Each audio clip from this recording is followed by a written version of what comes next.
Hey Mac, what's up? Showing off some flowers.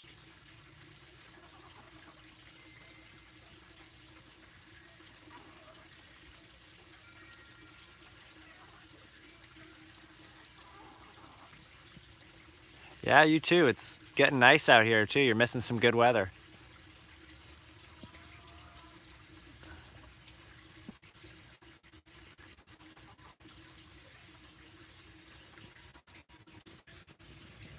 What's up, Dragonetta?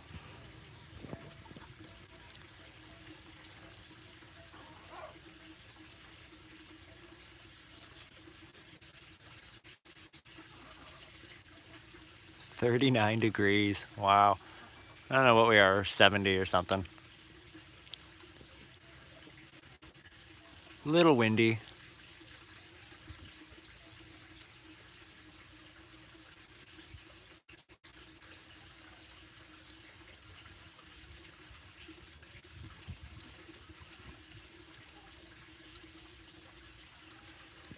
Is Piglet enjoying the cold, Mac?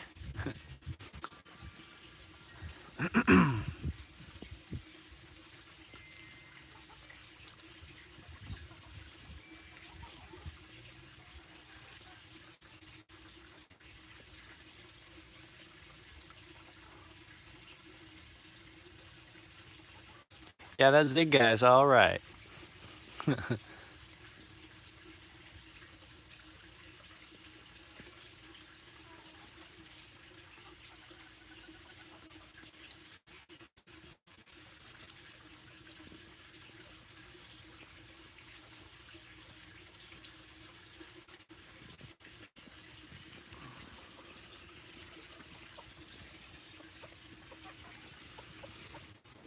Kathy.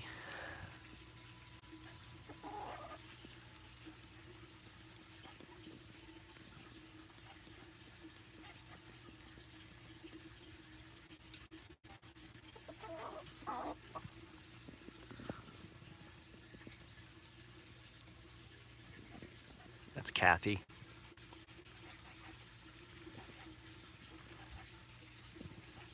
Thanks very much, Finch. Happy Easter to you too. Yeah, Easter's like our favorite holiday because everything in every store just has rabbits all over it. So that's why our peanut butter cookies that we make for the farmers market have rabbit symbols imprinted on them, because during Easter we just bought a like a cookie cutter.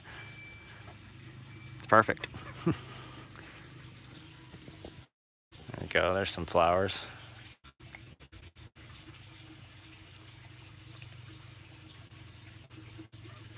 Wonder if anybody knows what these flowers are from. I guess the hint is more on the leaves. The biggest hint is at its base. That is a big ass radish. A dumpster dive radish that somebody brought us, a bunch of produce from a dumpster, and I took the radishes, stuck them in the ground, and now that one has become this. This thing's a monster.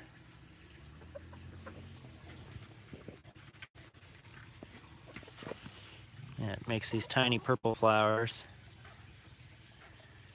And then if they get pollinated, all the little sticks that are left all up and down here, they'll start to fatten up and become like seed pods. I have another one of these in the back that is pollinated and it's loaded with seeds. So now we've made our own radish seeds.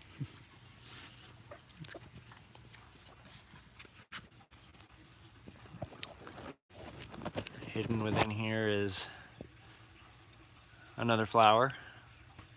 I think this one more people are going to be familiar with.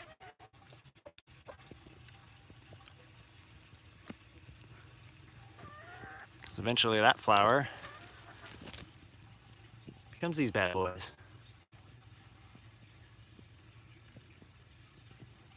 This one's got a weird butt crack going on.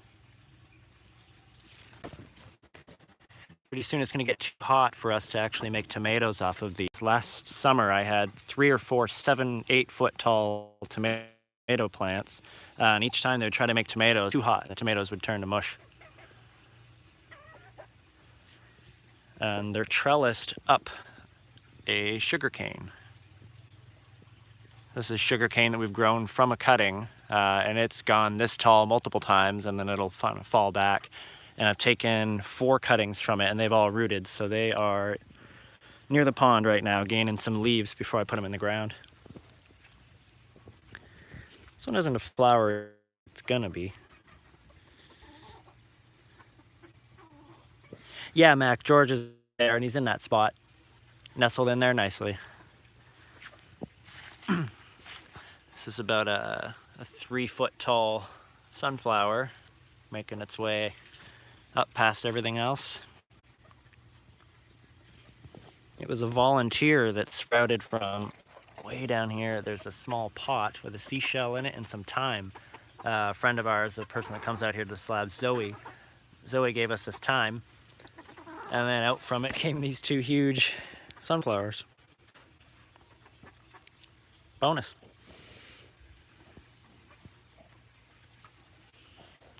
Standing here, just looking kind of across all of this greenery here, it's hard to tell, but it's actually loaded with flowers. It's just a lot of this stuff flowers really, really small, like this lamb's quarter. It's a weed essentially that pops up everywhere out here, just naturally in this desert. And all these little balls on the end are tiny flowers, and then they'll become seeds. I just take this stuff and snap off huge pieces of it every single day, stick it through the bars so the chickens can have some. Eat it, it's good. He's nervous. But this here is tobacco. Came from seeds, courtesy of Alien Underhill. I think, I don't know, a year ago or so he gave me some seeds. And that is a tobacco flower. Out of focus. Let me do this.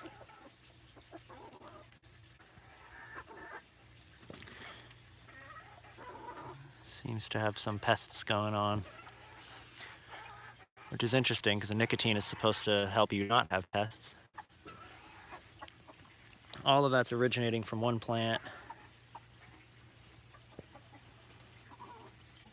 Pixaloop. What's this guy? This is pumpkin on a stick. It's actually an eggplant. There's some groups in Africa that feed on this, both the fruit and the leaves. But the leaves are actually toxic unless you eat them at a certain point, like a particular. You got to be picky about it, so we don't eat it. But before those little tomato things grow, sorry, pumpkin on a stick, which is an eggplant, you get tiny white flowers. There's some tourists driving by.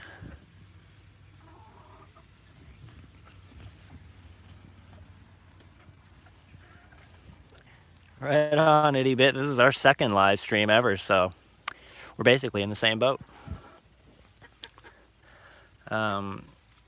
This whole green patch here, oh man, of this stuff, it's popping up everywhere. It takes up this whole corner, completely dwarfs this tamarind tree. This used to did all our parsley that's last year. Now the parsley's back here because this stuff has just gone insane. It has overspilled the banks. There is actually a pathway underneath here, but it's completely covered it. And it has flowers right there.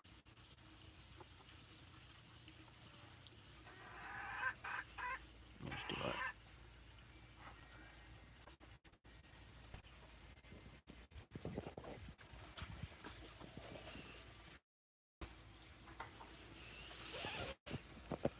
This is habanero pepper.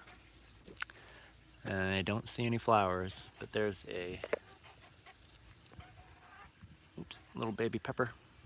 It'll be orange eventually. Orange and hot. There's snow peas. That flower's not open, but technically another one of our flowers.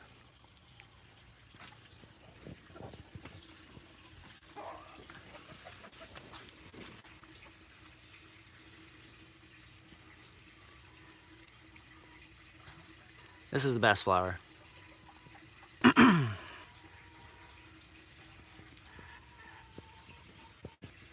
That is it before it opens. And this is it after it has opened and been pollinated. This is a pomegranate flower. And that fat part is gonna be a pomegranate. I did this last year, it only grew one. So if we can get more than one this year, we're doing good. I've been trellising it all along here. So instead of growing up all like a tree, it's just gonna grow along this trellis so that it's easier to pick the fruit. But yeah, it's pretty.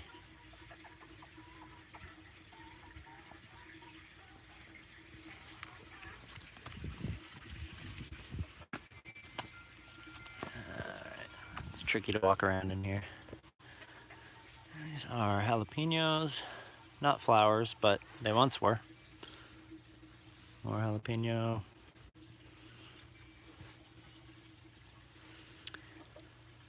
That was a flower.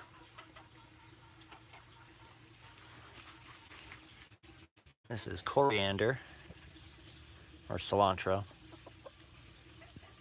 If you keep cutting the leaves before it's allowed to do this, it's your cilantro, but eventually the thing becomes this monster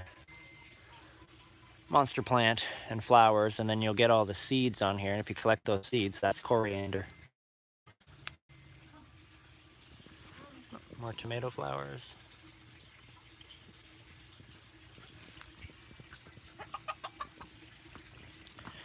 This one's not flowering yet, but it will. And that's gonna be a very nice flower.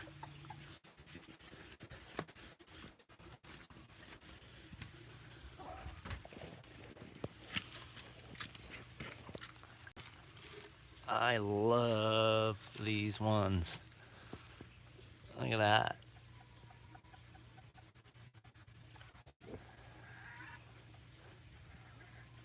They pack a pretty good punch, like little fireworks. Eventually, as they start to drop off, they look like this. It's kind of funny. Little alien flowers. I got it in Long Beach, pulled it out of the ground, brought it here, and it's starting to really thrive. It kind of just made it through its first summer, but now on the other side of that, it's doing pretty good. It's all potatoes, and aloe. Our aloe is flower. It's on this. We'll get, in the summer, a good 10 hummingbirds a day. Right now, there's one or two that keep showing up. There's different colors of aloe, you know, different subspecies. Most of what we have is this stuff. It's more green in color. There's some that are more blue like that, especially, you know, compared to this green, you can see the difference in color. So all of our aloe has always been these orange to yellow flowers, kind of pink, orange, red, which are nice, but I knew that there was, boom, yellow flowers, and I wanted them. So now this is our first aloe to sprout the yellow flowers.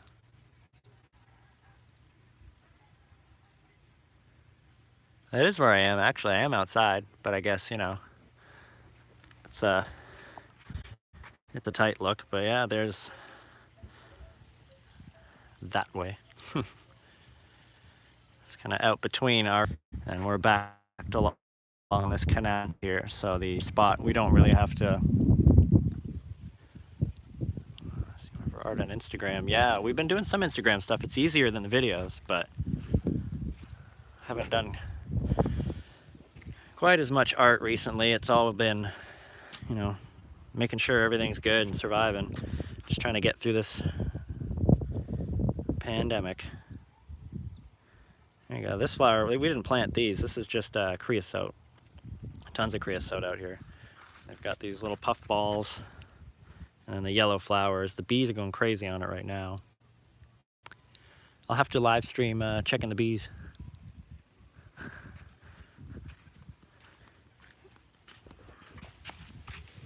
Okay, yeah, there we go. This is more the lamb's quarter, but when it's red like this, it's been flowering. I would not be able to zoom in on that, I don't think, but that's a flower. I'll take these and just run my fingers along them over top of a bowl, and I can fill the bowl with the little lamb's quarter seeds. And that's, these here we feed to the tortoises. Flowers are actually a part of their wild diet, so the baby tortoises, once these flowers wither, they're only up for about a day or so, and then they start to wither away like this one and just fall off. So I'll help them off and collect them up and then feed them to the babies.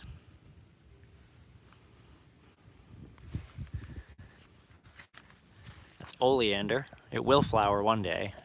This is a poisonous plant, but for whatever reason, they're grown all across California, like in the center medians and LA and just everywhere.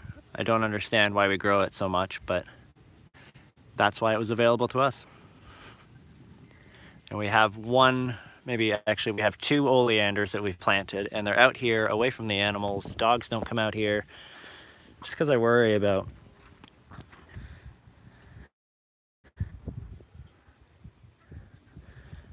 Well, too bad, they can't have us. These are our young mesquite trees that we got last year. They're finally starting to fill out. It'll take them a few years to become trees, but you gotta start somewhere. Nice clear sky now. We've been building a carport. That's what that is over there. Yeah, a lot of plants that are, deemed toxic or poisonous have plenty of uses. Magic mushrooms are poisoning you, but I can think of a lot of people that would think otherwise. Oh, okay, it is a flower. It has not popped yet, but this is a Ruellia. We got this from a person in Brawley. I wasn't sure if it was going to take, but it looks like it is. Yeah, Dragonetta trees are the secret. But out here, there's only so many trees that can kind of handle the full sun. There are other trees that can handle it if you're watering them on an industrial scale. Like this here is a key lime tree. It's kind of dwarfed right now. Actually, it is a dwarf tree. Yeah, that's right. And it's also surrounded by a lot of grass just to kind of keep it cool and protected. It does not like the full sun.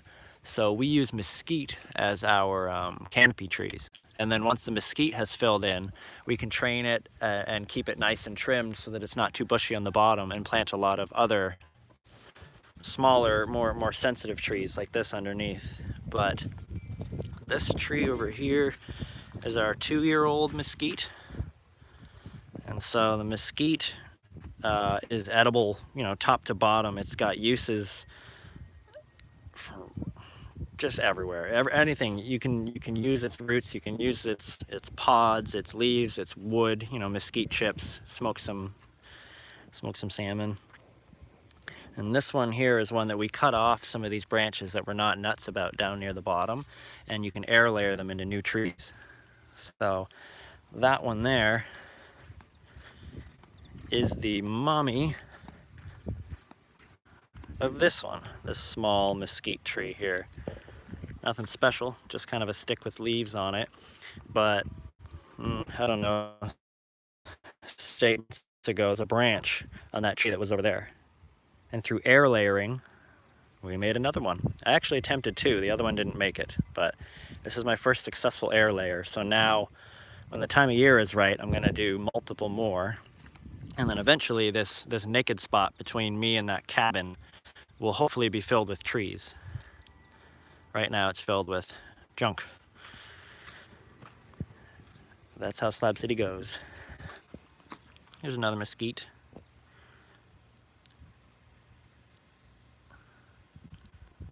20 in the room. Look at that. I can hardly see it. There's a glare on the screen, so I'm kind of just trusting that I'm pointing at the right things. There's a bunch of San Pedro cactus I gotta plant. This volunteered. I'm not 100% sure what it is because I have okra or not okra, not bok choy. What is it? Yeah, it is bok choy. I have bok choy inside, and it has done this. Its flowers look the same, everything, but yet I don't remember putting bok choy here, and these leaves don't look like bok choy. So it's something else, either related or something that just kind of flowers and looks the same. It's pretty. And these bugs like it.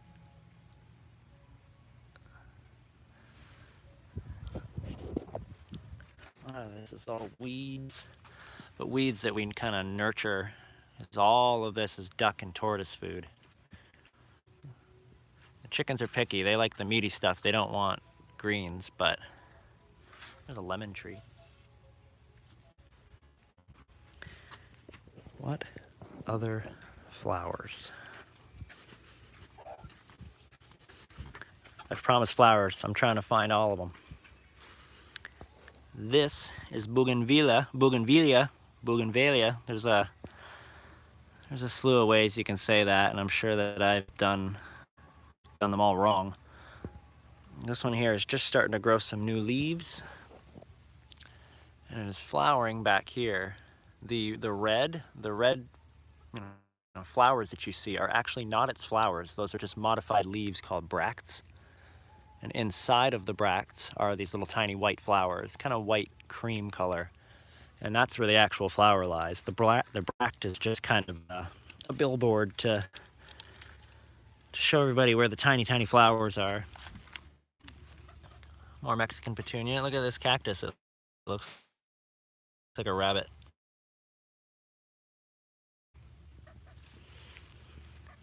Got barley here. So I wait for these to kind of get to the right ripeness, so to speak, and then I'll cut them off before they dry. Otherwise, other animals get them. So I take those, hang them, put them in our solar dehydrator, and then I add it to the chicken feed. This is corn. It did not get pollinated.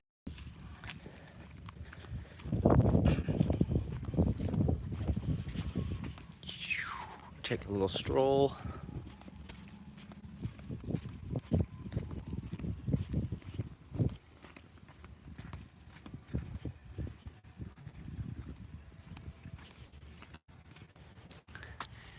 Okay, this is another bougainvillea. You can see these bracts are open, and they got the little creamy flowers sticking out. Dragonetta, we have been at this camp in the slabs for now 2 years. January was the 2-year mark, but we've been coming out to the slabs for the past, I believe, 6 years. Or 5, I always mess that up, but about 5-6 years.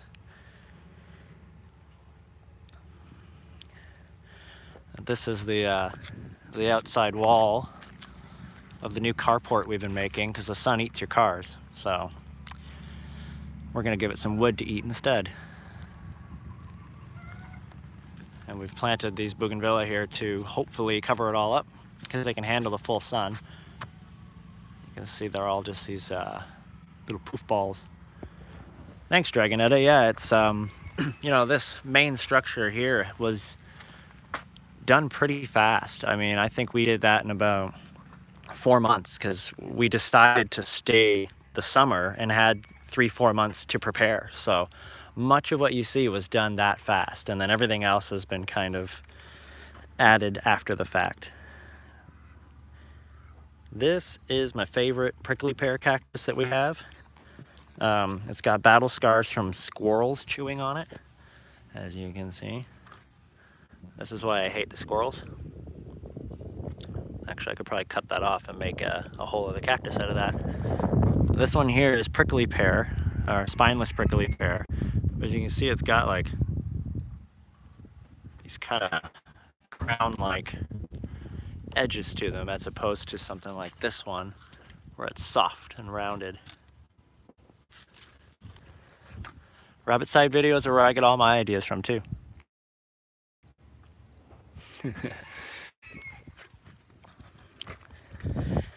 And I actually just realized yesterday that my favorite cactus is flowering.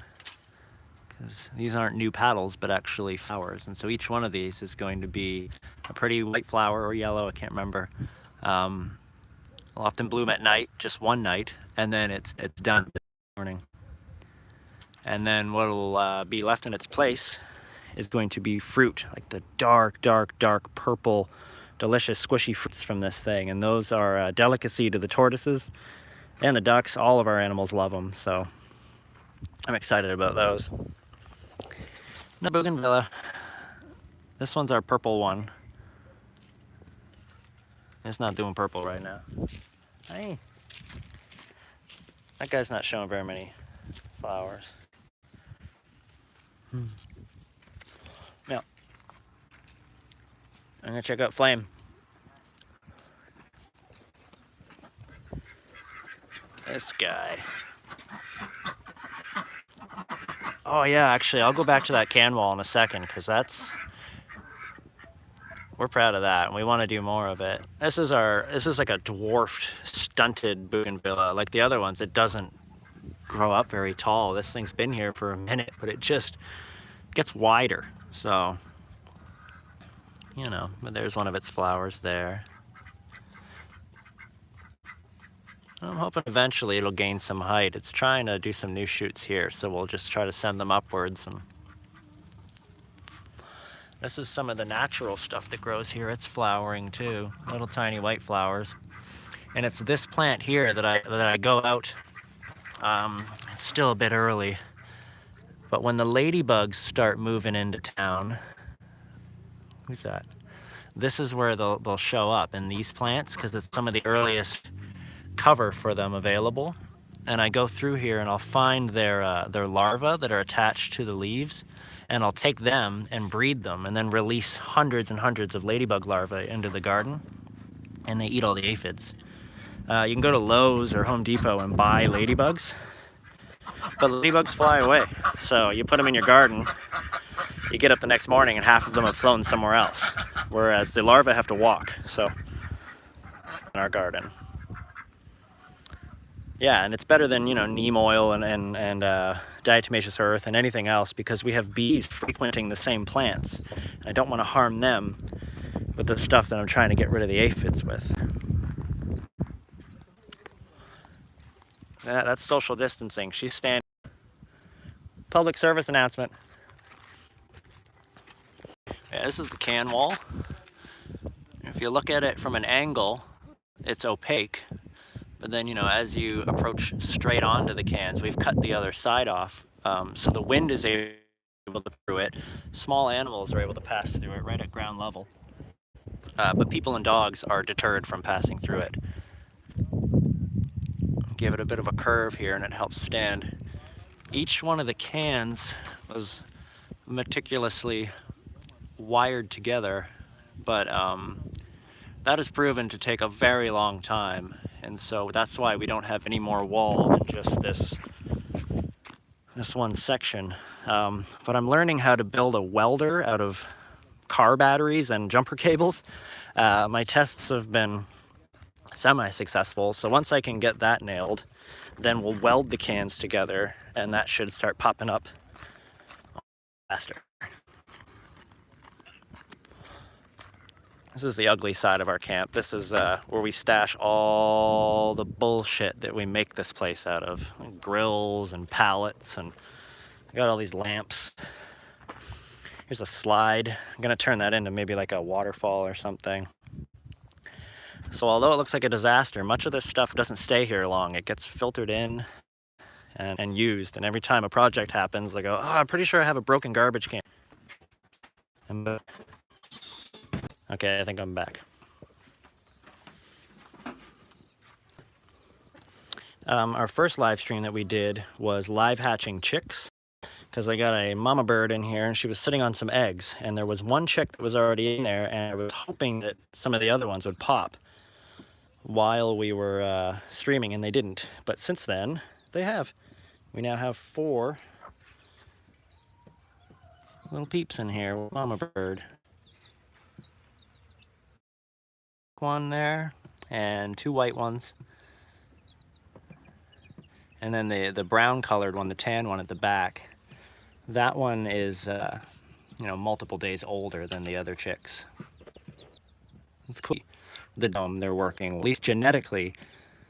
I don't know these 3 here, the little ones. I can kind of assume because I know where they came from. When we get closer, you can hear more chirps. She's teaching them how to find. That one is the wild type genome, and this chicken here is not actually a laying hen, she is a game hen. Yeah. Smaller enclosure, she'll do little freakouts like that to kind of stretch her wings. You teaching babies?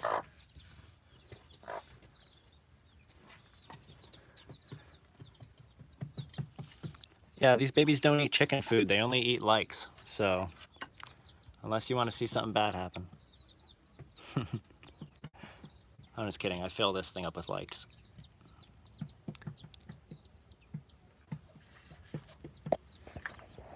Oops. Those are babies.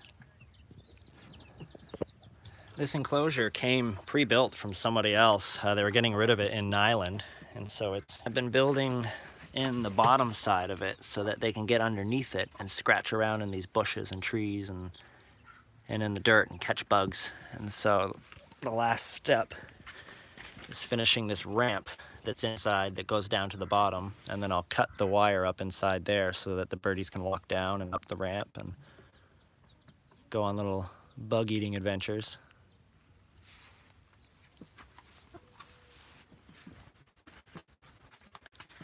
Oh, I'm way too warm.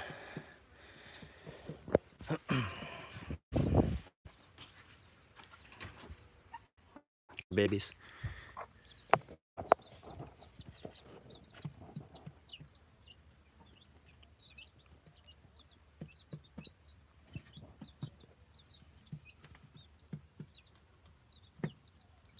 What are your babies doing?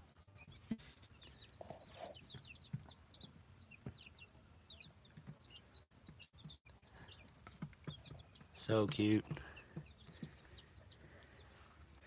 It's amazing how quickly they're just up on their legs, running around, pecking at the ground. They don't open up their mouth and expect mama to feed them like a lot of other birds. They just immediately expect it to figure it out. Sink or scratch. I got a couple more flowers I can think of, so we'll make our way to that.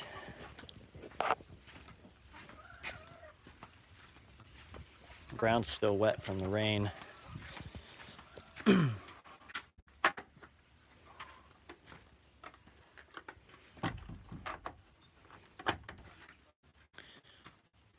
There's Bob. He's sleeping.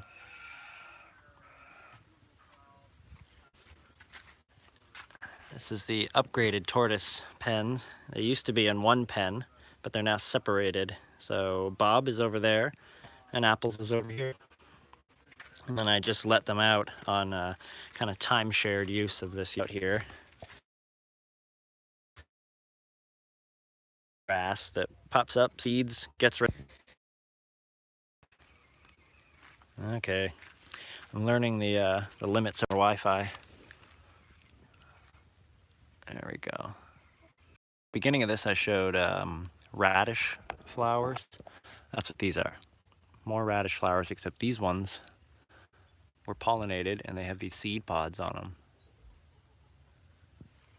And this one over here, it's got tons of them. It's loaded with seeds. So those will be more radishes. They're a really quick crop to grow out here. They grow in, you know, what's that guy doing? Not flowering yet.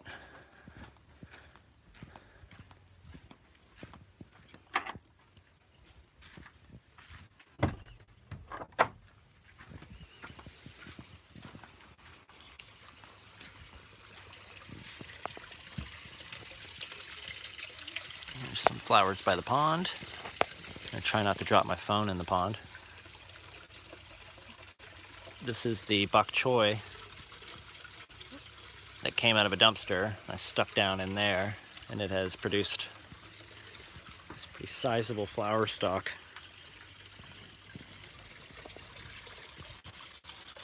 Yeah, all this stuff's doing great. The duckweed's always growing. I got lettuce sitting on top of that. That's why I keep it good until I'm ready to give it to the ducks. That duckweed I'll empty out every, I don't know, every week or so. It'll be completely covered. You can't see any water. And then I'll scoop most of it out and leave about 20% left. And then in another week or two, it's completely filled again. So it's, and the sugar cane that I showed earlier, these are its cuttings. Another one in here. So yeah, we're gonna have 4 more sugar canes soon enough. Yeah. Everything's doing good.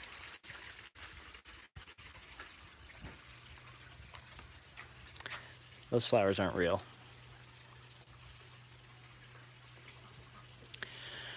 The temperature inside, I don't have a well-placed outside thermometer yet. So the one inside that's taken by our software, I think we're sitting at, well, I mean, if you checked our website, you'd get the exact reading of what the temperature is inside of here. Like RabbitSide.com, and then under resources, we have climate, and those are updated every half hour, climate readings from inside this camp. So I suppose you could put that up against what the Niland weather would say. But it usually drops about 10 to 20 degrees in here, just from the shade. Look at all these eggs. These are all the duck eggs that are about to pop. Kind of any day now. I keep checking on them to see if there's any cracks. These eggs here are all incubating for cause, community cause. So there's about 5 duck eggs in there and I think 13 chicken. So you can expect chicken-related video content from him soon. These are all our big chickens. They're all rescues from in the slabs or outside the slabs. These barred rock chickens, these black and white ones, are the ones we've had the longest. Chickens with cause, yeah. RabbitSide chickens with cause. They're slab born. I gave them a little picnic table over there so they can jump around on it. This one's named David Copperfield because if you look at it, it looks just like David Copperfield. Spitting image. It's in the eyes and the brow. But Jesse thinks I'm crazy for that. Same nose, exactly. You got that Copperfield, don't you? This chicken came to us, no feathers, and a 6-inch gash down its back. And so, you know, since then everything's filled out, but that's kind of the fate of a lot of chickens out here when they're allowed to get near dogs, you know. A chicken can't get away from a dog fast enough. But yeah, everything's pretty healthy here. I mean, we because you take in rescues, you know, we do have 1 or 2 chickens that came in. One of them actually has fleas on it, you know, and so we have to treat for the fleas, and then they can go in with the rest of them. So I have cages in the back there, you can see, and those are like some quarantine cages for any chicken that might be having troubles. You know, if they don't have their feathers in, but all these girls have their feathers, they'll beat up on the weaker one. So the weaker one goes into a cage to kind of gain some strength, and then when she comes out, I watch which one of these chickens is being mean, and that one goes in the slammer. And then about a week later, you let them out, and everybody's fine. It's you just kind of juggle them around, and you knock them off their high horse for a second, and they kind of shuffle back down to the bottom of the list. And it stops the violence. Because we're friends. Yeah. This guy here gives me trouble. He's a pretty nice rooster, but if I go in there and walk around too fast or mess with any of the chickens, he'll come up and start kicking at me, and so I gotta hit him back with my flip-flop. So him and I have an understanding, but sometimes he's a little mean to some of the chickens. Right on, Utah. Man, Utah is beautiful. Went to the Grand Canyon, like in Arizona, and I was unimpressed because the Grand Canyon looks like the half-ass spots in Utah. Like, go anywhere in Utah and it looks way better than the Grand Canyon. The whole place is just a park. These noisy ducks.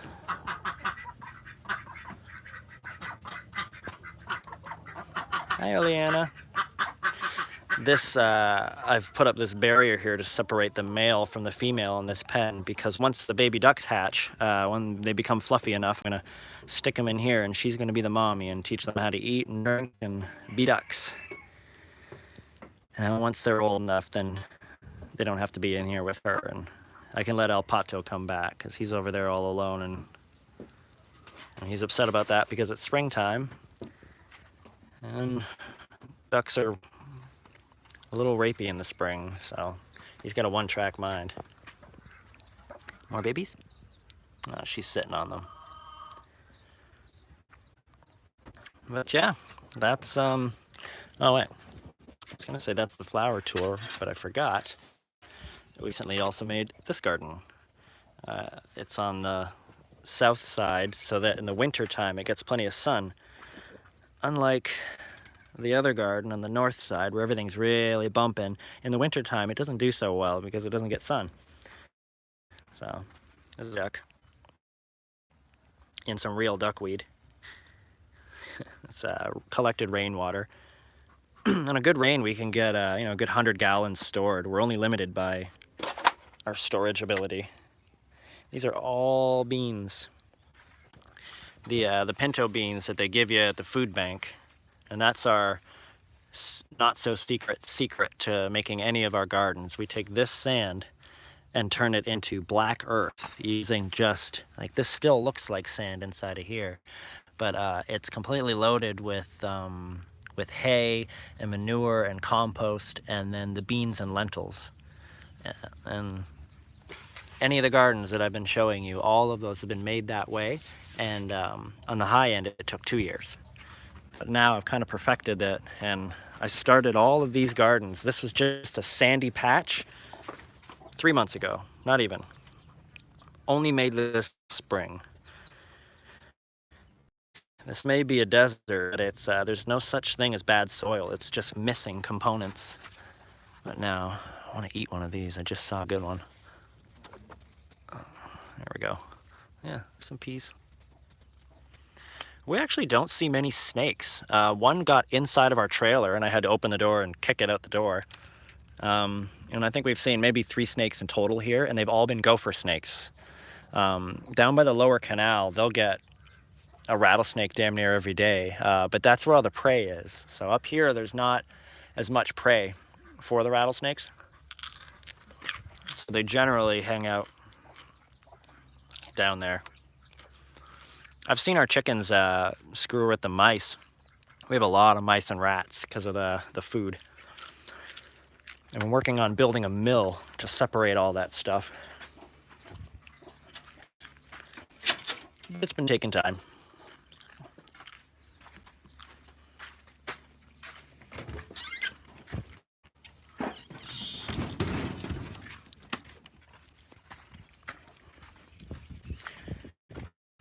All right, back outside.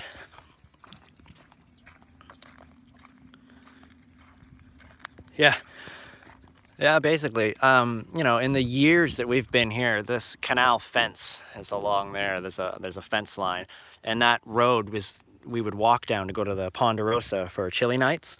And I think last year we heard one rattlesnake, and just we went running for it. So we never saw the snake. We just heard it and ran.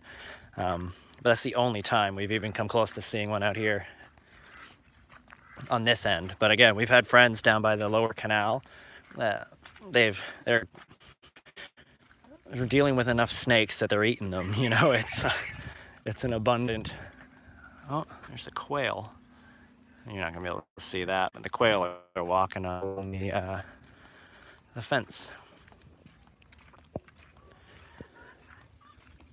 Oh. Yeah, that is basically. Oh wait, this thing.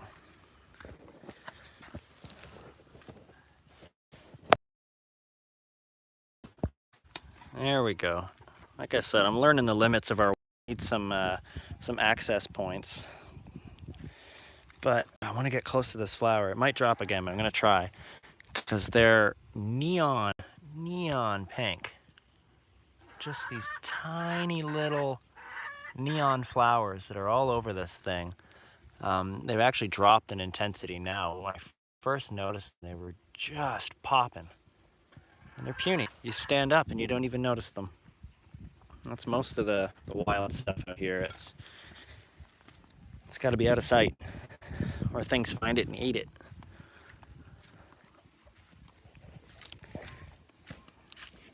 But yep, that's basically the tour of RabbitSide flowers. This is kind of the best time of year for it. In the springtime, everything pops off. Like, you know, they got all the sun in the world, and then eventually the sun gets a little too much, and they're like, okay, and then it just takes them all out. Oh, well, that's very kind of you, Dragonetta. We, I mean, the eco part's something we've been doing, but we're far from a village because we're not quite the, you know, open concept or whatever. So it's, if you're living within our walls, like, or not even walls, I should say, our fence line.